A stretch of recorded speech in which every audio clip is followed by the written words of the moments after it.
téléspectateurs de la Living Water Channel et internautes qui nous suivent via les réseaux sociaux, Facebook et YouTube. Nous vous disons une fois de plus salut et merci d'être scotché devant votre téléphone Android, devant votre iPad, devant votre écran pour suivre ces enseignements, les enseignements de Papa Chouchoua, dont le thème aujourd'hui est 10 choses que chaque mari devrait savoir.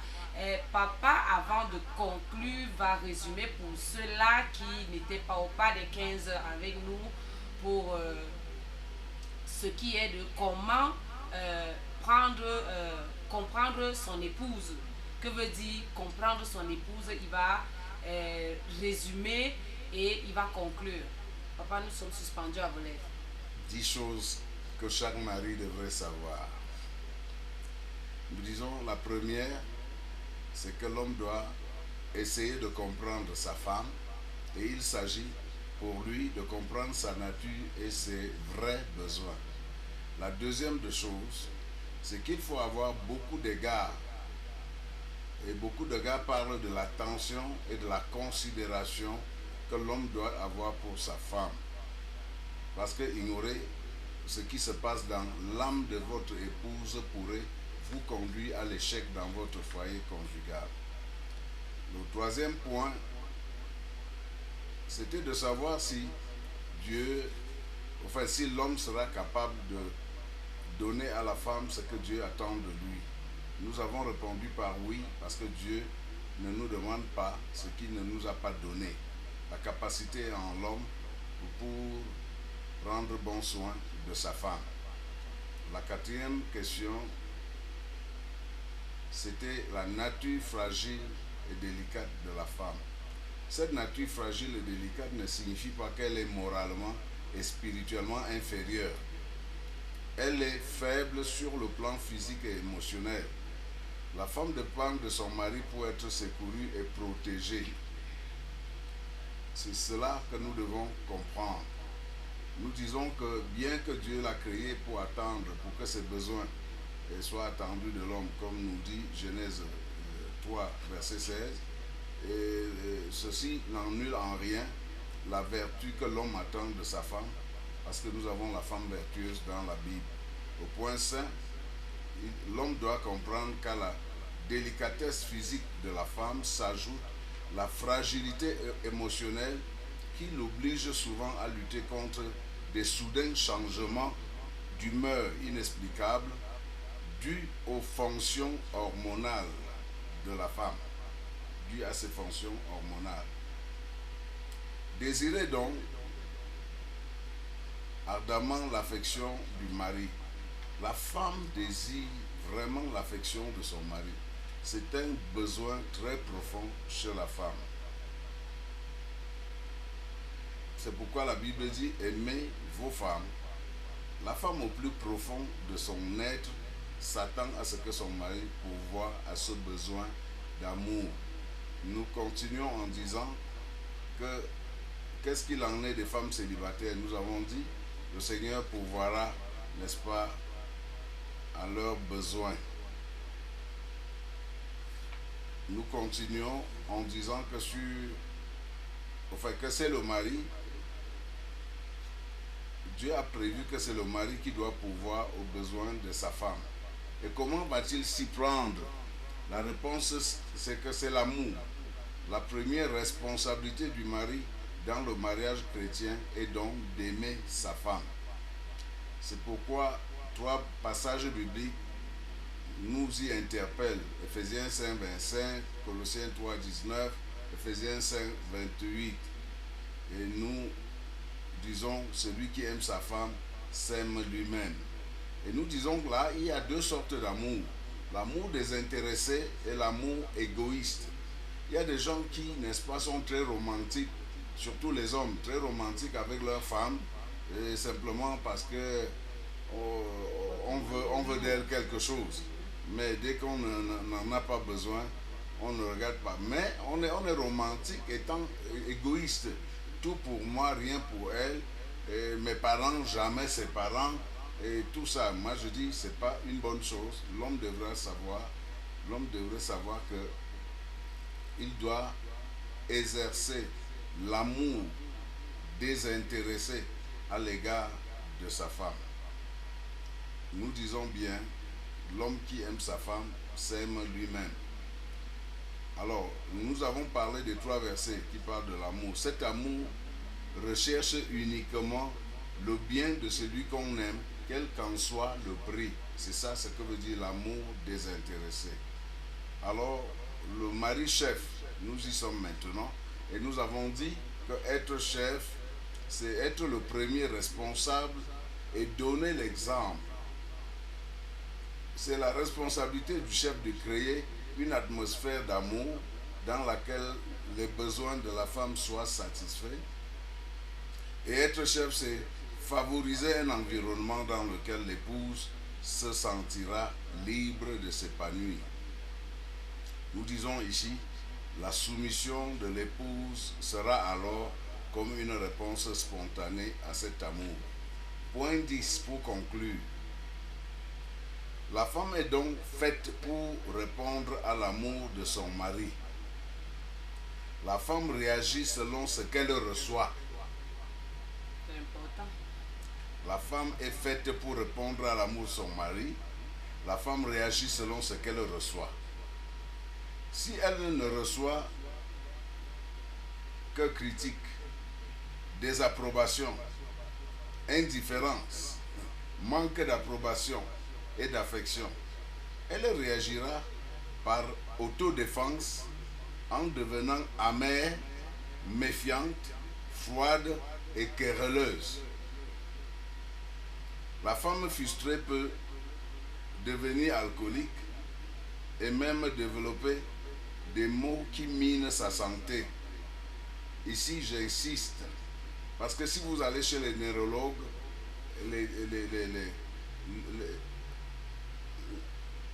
si vous allez chez les neurologues, vous allez chez beaucoup de médecins, qu'est-ce qu'on rencontre chez les neurologues? Qui est-ce qu'on rencontre le plus? C'est 90 femmes pour 2 hommes. Wow. Chez les neurologues. Chez les gastrologues, c'est la même chose. Les maux d'estomac sont plus développés chez les femmes que chez les hommes. Mais ce sont les maris qui les y poussent. Papa, pas seulement les mots, il y en a qui, lorsqu'elles sont en colère, lorsqu'elles sont stressées, ça leur pousse à consommer, à manger plutôt. Oui, mais il y en a qui développent même de la gourmandise à cause du mauvais traitement. Mais il y en a qui développent plutôt un poids désagréable, simplement parce qu'elles sont frustrées, introverties, elles sont renfermées sur elles-mêmes et ça les nuit. Quand vous trouverez les psychiatres, ils vous diront, dans les sciences de psychiatrie, très souvent, lorsque la femme s'ouvre, on lui demande de changer seulement son régime alimentaire, parfois, et puis ça règle le problème. Mais ça devrait régler le problème si le mari changeait et commençait à l'aimer. Mais quand l'amour n'est pas là, vraiment on crée beaucoup de maux à son foyer et à son épouse.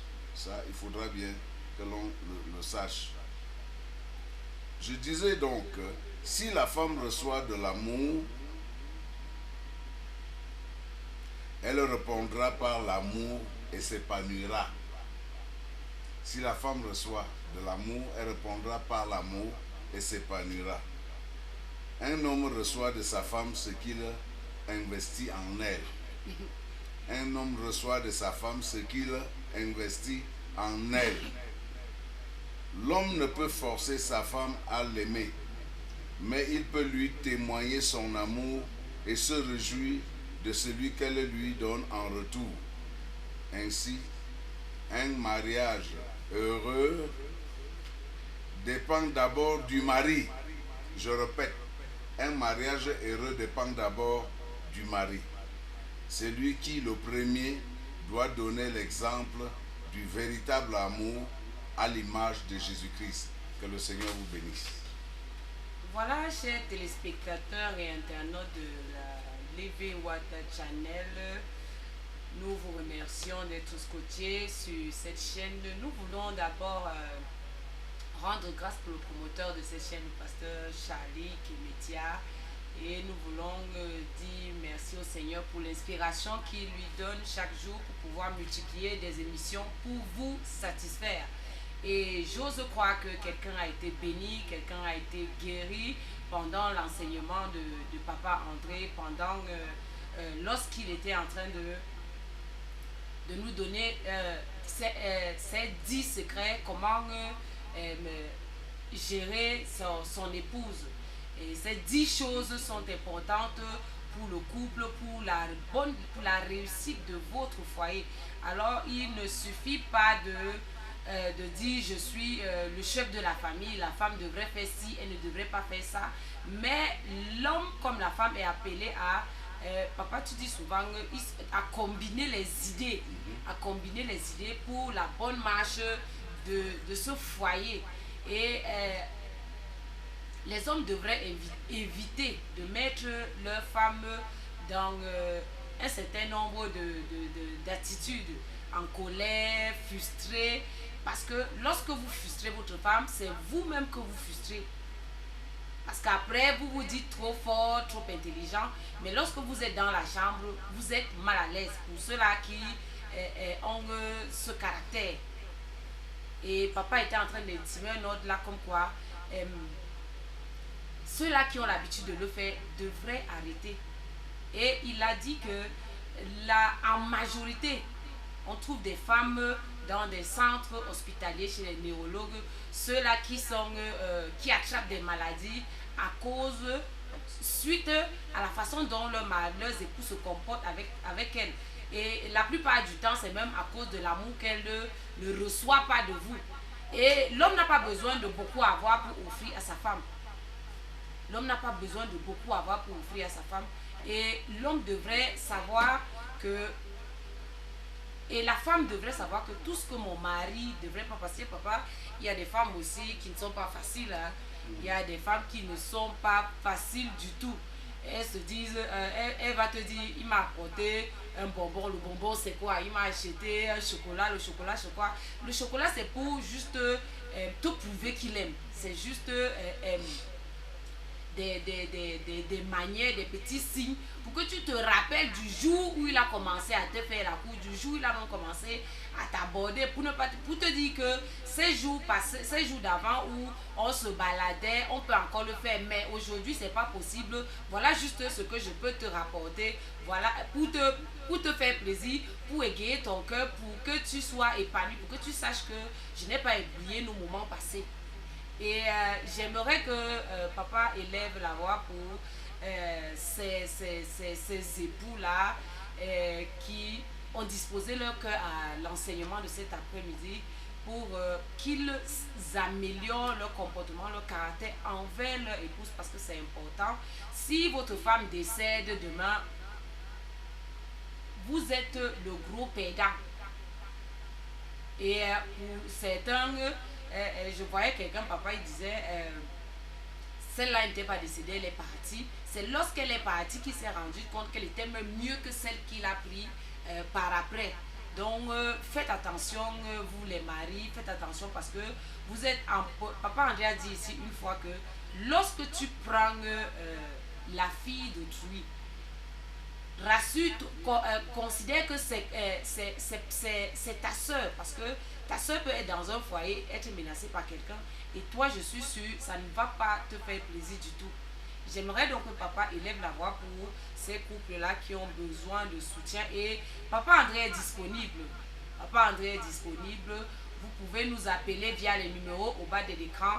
Nous allons vous passer son numéro pour avoir un entretien, pour avoir un suivi avec lui pour la bonne marche de votre couple.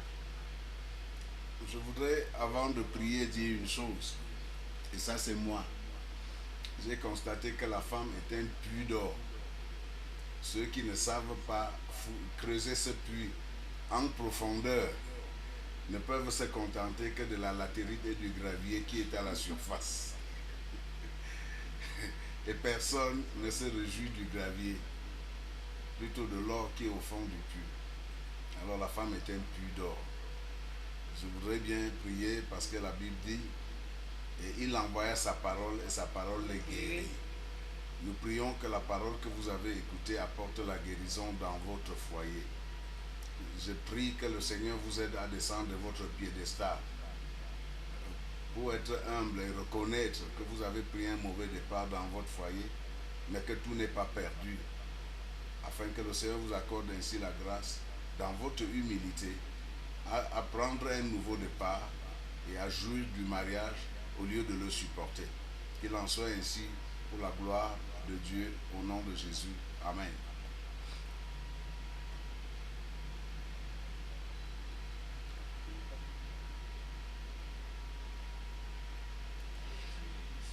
Voilà, nous sommes arrivés au thème de notre émission.